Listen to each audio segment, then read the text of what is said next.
Лесни електрични возила може да управува само полнолетно лице кое е навршило 18 години. Возачот на лесни електрични возила задолжително мора да носи заштитен шлем за време на управување со превозното средство.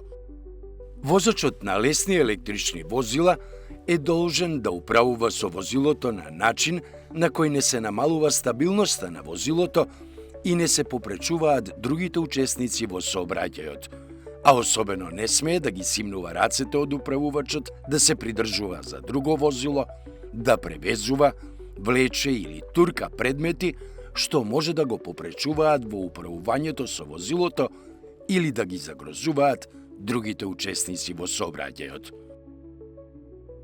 Брзината на движење со електричните превозни средства по велосипедска лента е ограничена на 20 км на час, а кога ја нема, тогаш возачот се движи по тротоарот со брзина на човекот од 6 км на час.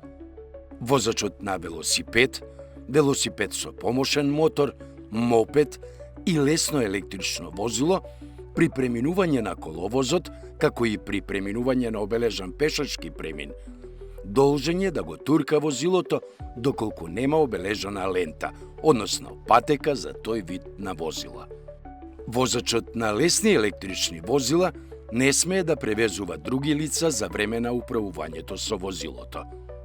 Возачот на лесни електрични возила од првиот самрак до целосно разденување, како и во услови на намалена видливост, должен е да носи рефлектирачки елек за време на управувањето со возилото. Возач на лесно електрично возило не смее да управува со возилото во сообраќајот на патот, ниту да започне да управува со возилото ако во организмот има алкохол или ако покажува знаци на алкохолна растроеност, зашто се предвидени глоби во зависност од утврдената содржина на алкохол во крвта на возачот. Почитувањето на сообраќајните правила и прописи не е избор, туку законска обврска. Вози безбедно со лесни електрични возила. Кампања за намалување на бројот на повредени возачи на лесни електрични возила на Републичкиот совет за безбедност на сообраќајот на патиштата и Министерството за внатрешни работи.